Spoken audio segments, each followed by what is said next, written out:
नेपाल में राजशाही और हिंदू राष्ट्र की मांग क्यों उठ रही है? क्या अब ऐसा संभव है? इसके पीछे कौन लोग और भारत की क्या भूमिका है? जानेंगे आज इस पूरे एक्सप्लेनर में। मैं हूं आपके साथ जानवी जायसवाल। आप देख रहे हैं न्यूज़ 18 का डिजिटल प्लेटफॉर्म। पहला सवाल यह है कि नेपाल को हिंदू राष्ट्र बनाने और राजशाही की मांग करने वाला कौन है? नेपाल में राजशाही बहाल करने की मांग होती रही है। इसकी ताज़ा शुरुआत 9 मार्च 2025 को हुई, जब काठमांडू के त्रिभुवन इंटरनेशनल एयरपोर्ट पर करीब 10,000 लोग इकट्ठा हुए। ये सभी नेपाल के पूर्व राजा ज्ञानेंद्र शाह के समर्थक थे। ज्ञानेंद्र पश्चिमी नेपाल के दौरे से वापस लौटे तो हजारों समर्थकों रॉयल पैलेस खाली करो, राजा आ रहे हैं, वापस आ जाओ राजा, देश बचाओ और हम राजशाही चाहते हैं जैसे नारे लगाने लगे। इस दौरान कोई हिंसक घटना तो नहीं हुई, लेकिन हिंसा की चिंगारी जरूर भड़क गई। नतीजन 28 मार्च को हिंसक प्रदर्शन के दौरान प्रदर्शनकारियों और पुलिस के बीच झड़प हुई। तिनकुने में इस एक इमारत में तोड़फोड़ की गई और उसको आग के हवाले कर दिया गया। प्रदर्शनकारियों ने पुलिस पर पथराव भी किए, जिसके जवाब में सुरक्षा कर्मियों को आंसू गैस के गोले दागने पड़े। इस घटना में 2 लोगों की मौत हो गई।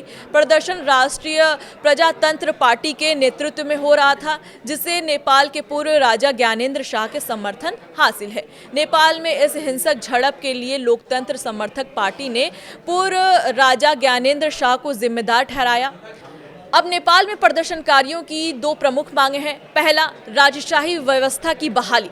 लोगों की मांग है कि देश में राजनीतिक प्रक्रिया खत्म करके राजशाही को दोबारा लागू किया जाए। राजशाही व्यवस्था नेपाल का केंद्रीय मुद्दा है, जो 2008 से गणतंत्र की स्थापना के बाद से ही शुरू हो चुकी थी। दूसरा कि हिंदू राष्ट्र की मांग। नेपाल की करीब 81% हिंदू आबादी की मांग देश को हिंदू राष्ट्र घोषित कर देना चाहिए, जैसे कि राजशाही के समय था। समर्थकों का मानना है कि 2008 में धर्मनिरपेक्षता अपनाने से नेपाल की सांस्कृतिक और धार्मिक पहचान कमजोर हुई है। सवाल यह भी है कि नेपाल में राजशाही की बहाल करने की मांग क्यों हो रही है? नेपाल में राजशाही बहाल करने की मांग के पीछे 5 बड़ी वजह बताई जा रही है। कई लोगों को लगता है कि लोकतंत्र में नेताओं के आपसी टकराव, भ्रष्टाचार और शासन में अनबन ने देश को कमजोर कर दिया है। पिछले 17 सालों में नेपाल में 13 बार सरकारें बदल चुकी हैं। किसी भी सरकार ने अपना 5 साल कार्यकाल पूरा नहीं किया है। ऐसे में लोगों को सरकार की व्यवस्थाओं से भरोसा उठ गया है।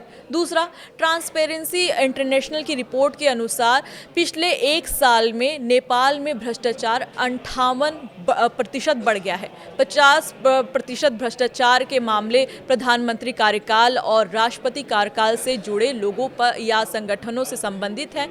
तीसरा, राजशाही के समर्थकों का मानना है कि राजा के शासन में भ्रष्टाचार कम होगा। राजशाही में राजा और उसके परिवार को पहले से ही सरकार से अच्छी पेंशन और सुविधाएं मिलती हैं, इसलिए उन्हें कम वेतन वाले सरकारी कर्मचारियों की तरह रिश्वत लेने की जरूरत नहीं होगी।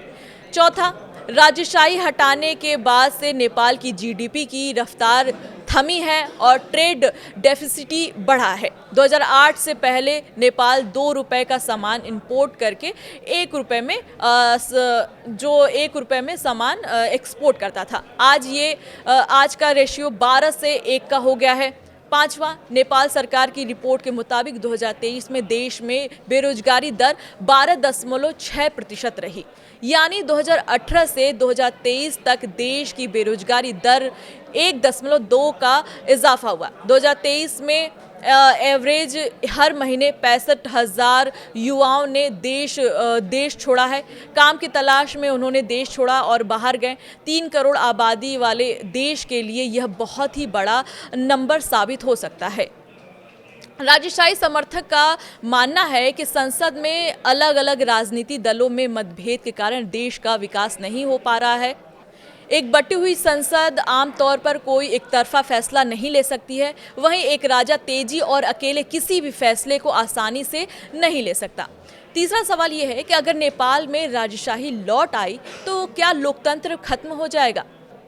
राजशाही दो तरह की होती है। पहला, निरंकुश राजशाही राजा या रानी के पास विधायकी कार्यकाल को न्यायिक शक्तियां होती हैं। उनकी इच्छा होती है कि कानून व्यवस्था बने।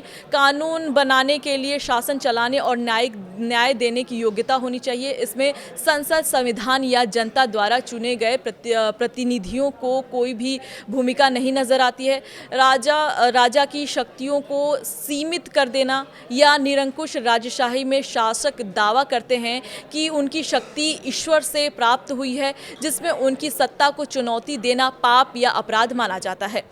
दूसरा, संवैधानिक राजशाही।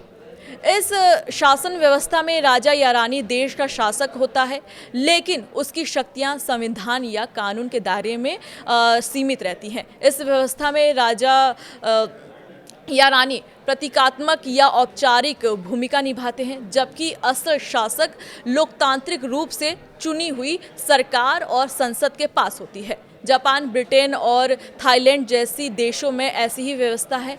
वहीं जानकार का कहना है कि अगर नेपाल में राजशाही लौटता है तो लोकतंत्र खत्म हो जाएगा। लोकतंत्र खत्म होने का मतलब है कि देश में निरंकुश राजशाही, जो फिलहाल नेपाल में लग पाना असंभव है। आपकी क्या राय है इस पूरे मामले में? हमें कमेंट करके ज़रूर बताएं। फिलहाल के लिए मुझे दीजिए इजाज़त। देखते रहिए न्यूज़ 18 मध्य प्रदेश छत्तीसगढ़।